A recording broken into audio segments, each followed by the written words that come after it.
Americans are getting married later than ever. The average is age 27 for women and 29 for men. Many will never get married at all. In fact, today, more than half of American adults are single, but they're still looking for love, especially now as Valentine's Day approaches. It's a time when people are really thinking about being in a relationship if they're not already, and what that means. Ken Page is a psychotherapist in private practice, a popular blogger on Psychology Today, and author of the best-selling book Deeper Dating: How to Drop the Games of Seduction and Discover the Power of Intimacy. He offers research-backed ways to find a match that will last. I think that there are a lot of single people who are very happy being single, might not even want a relationship. But I do think that the majority of single people would love to have a relationship that's passionate and caring and kind, a person with whom they could build a life in the world together with. And Valentine's Day really highlights that, and sometimes in a very painful way, because everyone's making such a fuss about relationships right and left. So it can leave people also with an empty feeling, and then many people want to try to find a relationship by Valentine's. However, looking for a romantic partner with a clock ticking isn't the best way to go about it. But then Page says most people have no idea what the best way is. The choice of a life partner, the search for a good relationship, is one of the greatest and most important missions of our entire lives.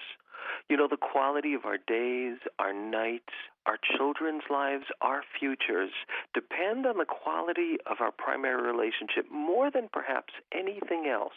And yet we're sent out into the world with the most woefully inadequate skill set in how to find that love. We're taught, just go out there and look for the person you're attracted to and hope it's mutual and hope it'll work out. Well, you know, the odds of approaching the search for love in that way are just about the odds of a Las Vegas slot machine.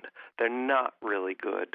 And what I found is that the ways we search for love really often determine the kind of love that we find. Part of the problem, Page says, is cultural. We search expecting instant attraction, and if it doesn't happen, then he or she must not be the one. People are presented with these kind of misty-eyed, over-romanticized images of what love looks like and what love should look like. Falling in love at first glance, these passionate, kind of immediate experiences of just deeply falling in love, and people measure themselves against these kind of very over-romanticized notions. It's not that falling in love head over heels doesn't happen. It does, and Page says it can be a storybook romance. But our culture teaches us that that's the only way that real love gets found. And that's very untrue, because that can happen, but that immediate head-over-heels experience is not the best indicator of the success of a long-term relationship. The best indicator, and this is actually really interesting, the single factor that is the greatest indicator of success and happiness in a relationship, it's one quality, and that quality is kindness. If both partners have that quality of kindness, it's one of the greatest forecasters of a healthy relationship. So if the two of you are falling head over heels, that's glorious and wonderful. But be aware of who that person is. Be aware of what your attraction is made of. But how do you know what your attraction is made of when you're looking online? Today, more than 40 million Americans are members of online dating sites, and right now, through Valentine's Day, is their busiest time of the entire year. Obviously, how online dating works determines the results people get. I would certainly not say that it's a bad tool, and I would say in many ways it's an incredibly valuable tool. But I think that the road that people are led down in how they use online dating is a road that leads to a lot of unhappiness and a lot of false starts. When you are reduced to choosing the person that you're going to spend your life with, maybe raise children with, share your future with, and that's reduced down to swipe left or swipe right, depending on if you are interested or not, that does end up being limiting. It ends up being limiting in a few different ways. It's also dehumanizing. A person's entire being is reduced to a picture. So Page says most people go online mostly with a picture in their minds, their ideal of instant physical attractiveness. When you're doing online dating, because there's such a vast multitude of people, you think, well, why don't I just go for my exact scratch-the-itch physical type? Why don't I go for the person who's going to be it for me physically? Just kind of my type. And because there are so many people, you can hunt for that exact type. But what are you searching for?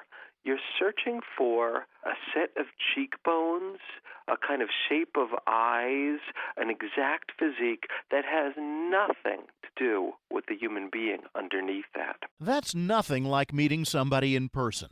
Face to face, you might start talking with somebody who you think isn't quite your type. But something about her makes you laugh. Something about him makes you feel warm and safe. And you start developing a sense of attraction that's based on who the person really is. It's very hard to make that happen in online dating because online dating guides people to ask this question: who am I immediately most attracted to right now? We're taught to look for the person who attracts us and then hope that they share our values and that they inspire us by who they are.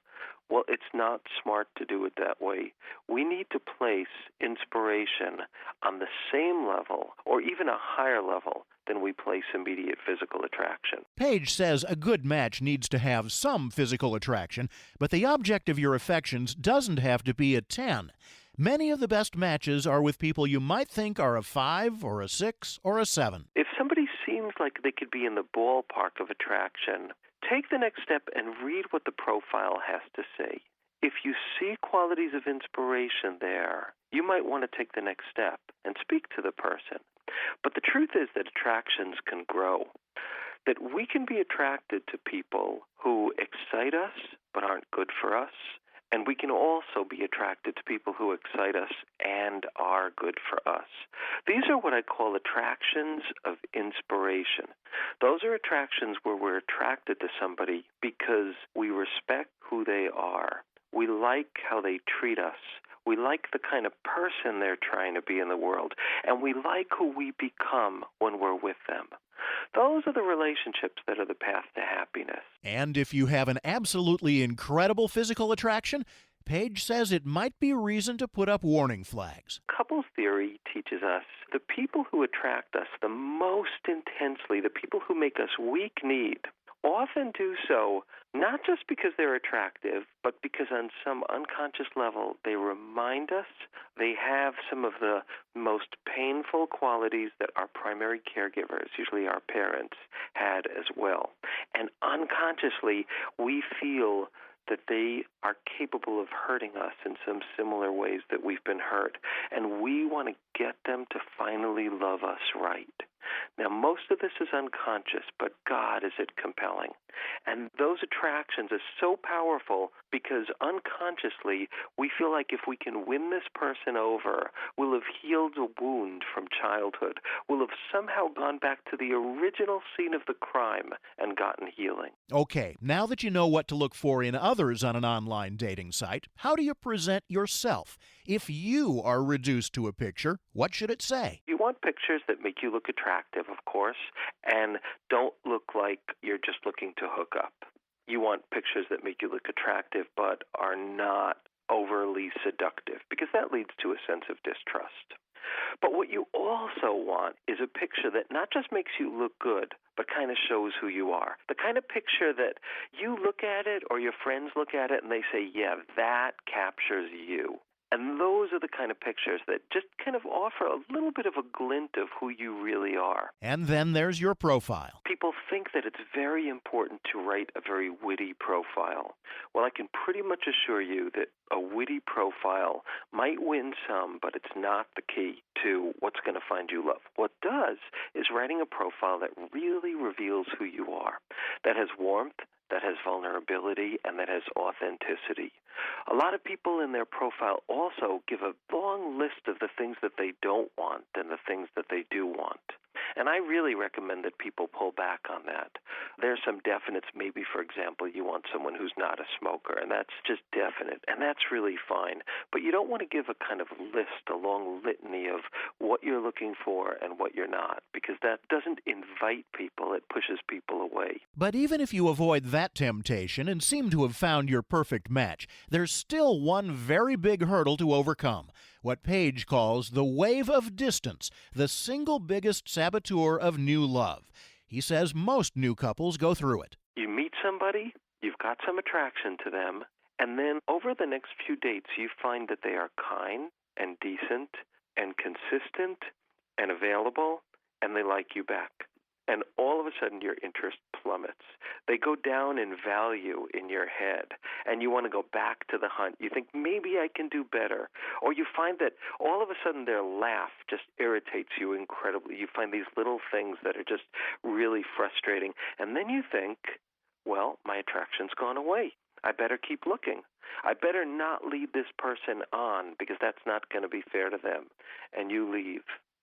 But no one has told you that what you were experiencing was not the loss of attraction, but the wave. And the wave happens when we meet someone who likes us back.